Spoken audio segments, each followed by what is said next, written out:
Hello dear students, कैसे हैं आप सभी। तो स्वागत करते हैं आपका अपने इस यूट्यूब चैनल स्टडी कैपिटल पर। जैसा कि आपको पता है कि मैंने डेडिकेटेड हर एक यूनिवर्सिटी के लिए, जैसे आपकी टॉप यूनिवर्सिटीज हो गई, चाहे वो बीएचयू हुआ, चाहे वो दिल्ली यूनिवर्सिटी हुआ, चाहे इलाहाबाद यूनिवर्सिटी हुआ, उसका मैंने डेडिकेटेड बीएससी को लेकर कट ऑफ जो है बना दिया है कि कितना मिनिमम आपका मार्क्स रहता है तो आपका एडमिशन हो जाता है। आज मैं बात करने वाला हूं कि अगर आपके कम मार्क्स हैं लेकिन आप चाहते हैं कि बीएचयू, डीयू या एयू में पढ़ना, यानी कि टॉप कॉलेजेस में पढ़ना चाहते हैं और मार्क्स भी कम है, तो कैसे पॉसिबल हो सकता है ये बात मैं बताने वाला हूं आपको। देखिए, दो चीजें होती हैं। एक होता है कि आप जो है टॉप यूनिवर्सिटी के टॉप कॉलेजेस में पढ़ रहे हैं, ठीक है। और एक चीज होती है कि आप टॉप यूनिवर्सिटी के लो कॉलेजेस में, यानी कि जो बिलो एवरेज है, उन कॉलेजेस में पढ़ रहे हो।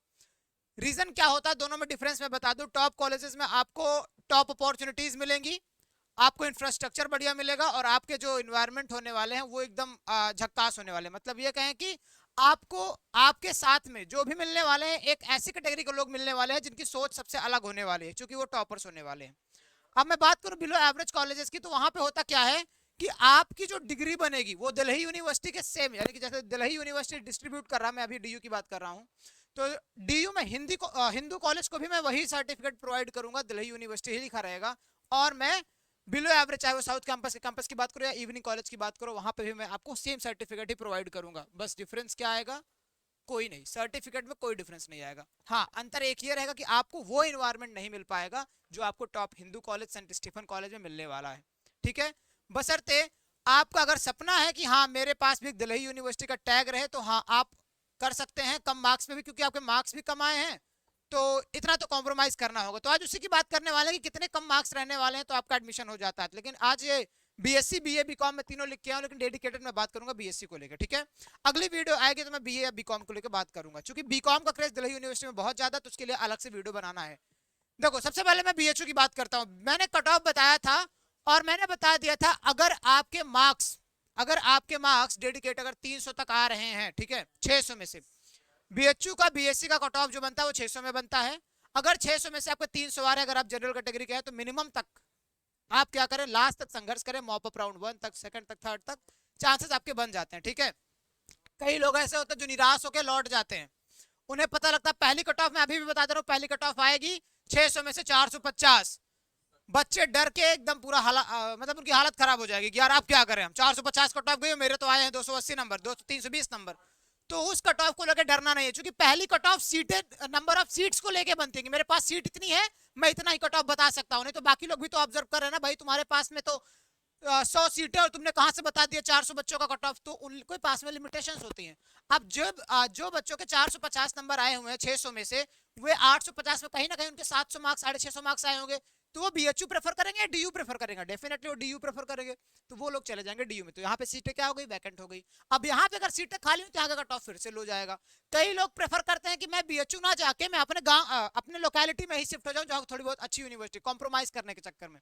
मान लो मैं इलाहाबाद का हूँ, इलाहाबाद में ही मेरा घर है, तो मैं बनारस हिंदू यूनिवर्सिटी में पढ़ने के लिए डेडिकेटली, अगर बहुत ज्यादा अच्छा है तो मतलब हो सकता है कि बहुत मेरा सपना है कि भाई मुझे बनारस हिंदू यूनिवर्सिटी में पढ़ना, तब तो मैं जाऊंगा। लेकिन पेरेंट्स के भी दबाव होते हैं, कई लोग होते हैं कारण बस वो अपने ही नियर बाई शिफ्ट हो जाते हैं, इलाहाबाद यूनिवर्सिटी में ही पढ़ने लगेंगे, ठीक है, क्योंकि वो भी अच्छा कॉलेज है। तो ये चीज होती है, तो कई सारी सीटें बचते बचते अंत तक ऐसा आता है कि 280-300 पे अब आपका एडमिशन हो जाता है। ऐसे ओबीसी कैटेगरी की मैं बात करूं तो 280-260 पे भी आपका एडमिशन डेफिनेटली हो जाता है। और अगर मैं आऊं एससी का, ओबीसी और ईडब्ल्यूएस दोनों का लगभग लगभग वही रहता है। अगर मैं बात कर रहा हूँ 280-270, तो उनका भी वैसे ही रहने वाला 270-260 ऐसे कुछ, ठीक है, बहुत ज्यादा डिफरेंस नहीं। और अगर मैं एससी कैटेगरी की बात करूं तो वहां पे अगर आपके 200 नंबर तक भी हैं, 200 नंबर हैं, 180 नंबर हैं, तब भी आपके चांसेस बन जाते हैं। एसटी कैटेगरी के हैं तो आपके 80 से 100 नंबर रहे ना, तब भी आप हार मत मानिएगा, लास्ट तक लड़िएगा, होगा अंतर एडमिशन आपका। बेसिकली होता क्या है कि आप लोग समझते हैं कि एग्जाम वही था जो आप देके चले आए हो, नहीं। एक बड़ा एग्जाम ये भी है पेशेंस का, कि आप कितना धैर्य बनाए रख सकते हैं अपनी काउंसलिंग में, ठीक है। अंत तक आके मैंने देखा हुआ, लास्ट 2 सालों से मैं यही कर रहा हूं, मैंने देखा हुआ है कि आने वाले जनरल कैटेगरी के कई सारे बच्चे जिनका 260 नंबर था, उनका भी एडमिशन हुआ है बीएचयू में। या मैं बात करूं इलाहाबाद यूनिवर्सिटी में, जिनका नंबर 750 या पहले क्या कट 900 गई थी कट ऑफ, पहली बार यानी 900 में से बन रहा था, ठीक है। उसमें से मैंने देखा हुआ है कि कई बच्चे जिनका 350-400 नंबर, उनका एडमिशन हुआ है।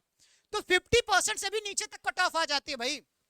तो अगर आप अपना पेशेंस बनाए रखते हैं और हार नहीं मानते, तो अंत तक एडमिशन तो होगा ही होगा।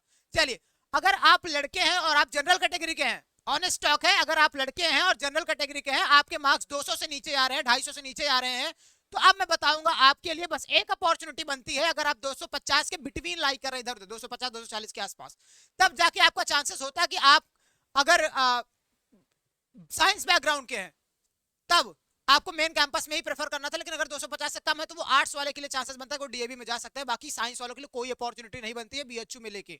अगर आप गर्ल्स हैं तब भी ऐसा कुछ नहीं है, ठीक है सिस्टम। तो ये चीजें हैं आपको जो बताई गई। अब यहाँ वाले बच्चे क्या करेंगे जिनका मार्क्स कम है, 300 से कम है, 250 के कम है, अब आ जाओ दिल्ली यूनिवर्सिटी।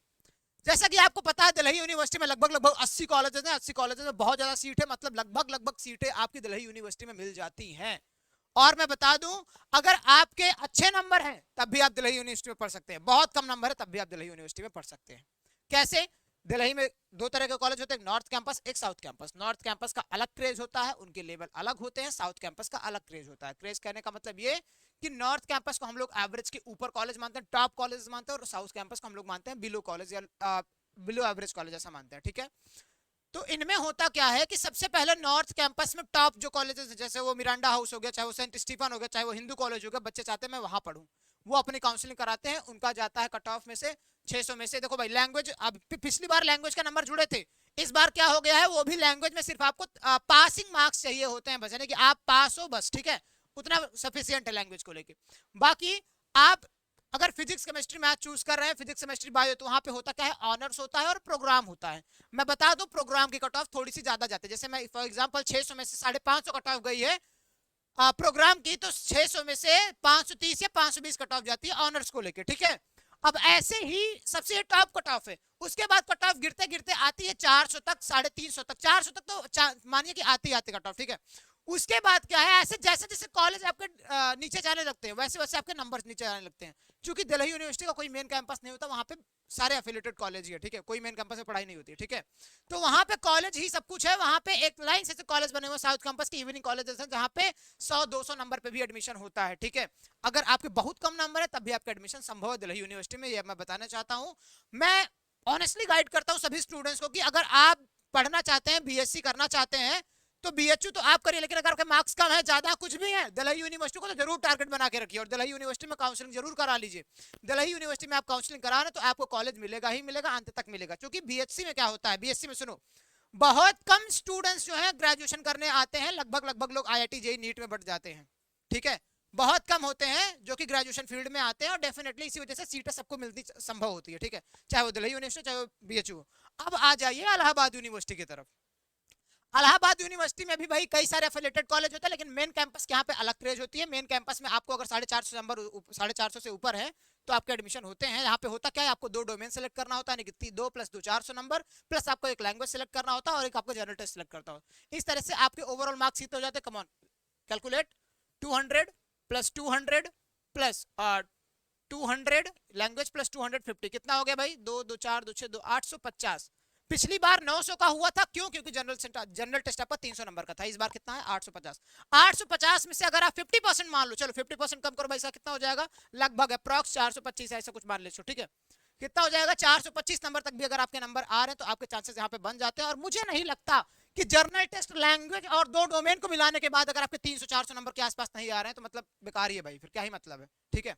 आते हैं लगभग आ जाते हैं। तो अगर आप इतने नंबर पे लाई करो, 450, 500, 450, 300 और नीचे आ जा रहा हूं मैं, 300, तब भी आपका एडमिशन इलाहाबाद यूनिवर्सिटी में संभव है, समझ रहे हैं। और अगर आप एससी एसटी कैटेगरी के हैं तो भाई समझ लीजिएगा कि 100 एससी कैटेगरी वालों के लिए, एससी कैटेगरी 150 से 180 के बीच में हो जाता है। आप सोचो 150 कितना कम है, कितना ज्यादा कम है। समझ सकते हैं आप कि अगर आपके 50-50 मार्क्स आ रहे हैं ना सारे डोमेन और लैंग्वेज जनरल टेस्ट में मिलाकर, तब भी आपका हो जाना है, ठीक है, ज्यादा हो गया आपके मार्क्स, ठीक है। तो ऐसी एसटी कैटेगरी के लिए, ठीक है। अब इसके बाद आते हैं एफिलिएटेड कॉलेज, कई सारे सीएमपी वगैरह एफिलिएटेड कॉलेज हैं, वहां पे आपका एडमिशन संभव होता है, बहुत कम नंबर आ जाते हैं तब भी, फिर भी आपके, ठीक है। तो वहां पे ऐसे ऐसे चीजें आपको बताई गई हैं जो कि आपके कम मार्क्स है, फिर भी आप टॉप सेंट्रल यूनिवर्सिटीज में पढ़ सकते हैं। और इसके अलावा अगर आपके नंबर कम है तो मैंने कहा था सीयूईटी में कोई नहीं होता है फेल, जा सकते हैं कई सारे स्टेट यूनिवर्सिटीज में, कई सारे प्राइवेट कॉलेजेस में पढ़ाई कर सकते हैं। बेसिकली मैंने टॉप 3 कॉलेज की बात करें, किस तरीके से आप एडमिशन ले सकते हैं, तो आपके पास चांसेस हैं, अपॉर्चुनिटीज है, मौका है, दस्तूर है, कुछ भी कर सकते हो, आप पढ़ाई कर सकते हो। हाँ बस ये है कि कोई जबरदस्ती नहीं पढ़ाएगा, स्कूल लाइफ बीत गई आपकी, अब है खुद से पढ़ना, ठीक है। तो wish you all the very best, पढ़ाई करते रहें और आगे बढ़ते रहें। मिलते हैं ऐसे किसी अगली वीडियो में मुस्कुराते हुए। Bye bye.